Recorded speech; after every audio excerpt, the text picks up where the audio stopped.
भातार से खूब लगवैनी ना तनिको माना। Music by Gaurav Roshan. भातार से खूब लगवैनी फागुने में मोर गावना भई फागुने में मोर गावना भइल फागुने में ससुराइनी भातार से खूब लगवैनी ना तनिको माना कोइनी बड़ा मजा आइल जो हाथ फेरले सोहिया हमरा ऊपर हो दिन ले नहीं उठल गइल गोली दर्द के खैनी भातार से खूब लगवैनी ना तनिको माना कोइनी भातार से खूब लगवैनी Ambe Recording Studio, Delhi. ना तनिको माना कोइनी भातार से खूब लगवैनी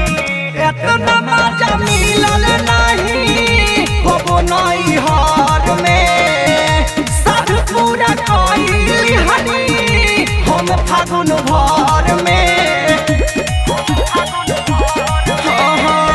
एतना मजा मिलल नहीं कोबो नहीं हार में साधु पूरा कइली हनी हम फागुन भर में जंग लागत रहे धइल लहंगा के काई छोड़वैनी भातार से खूब लगवैनी ना तनिको माना कोइनी भातार से खूब Music लगवैनी by Gaurav Roshan. ना तनिको माना कोइनी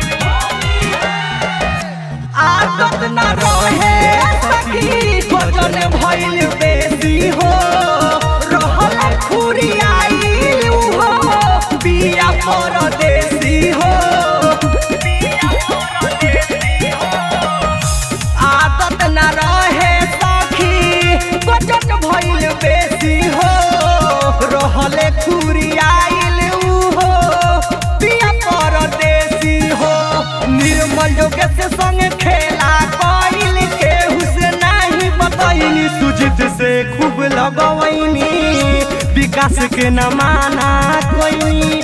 Ambe Recording Studio, Delhi.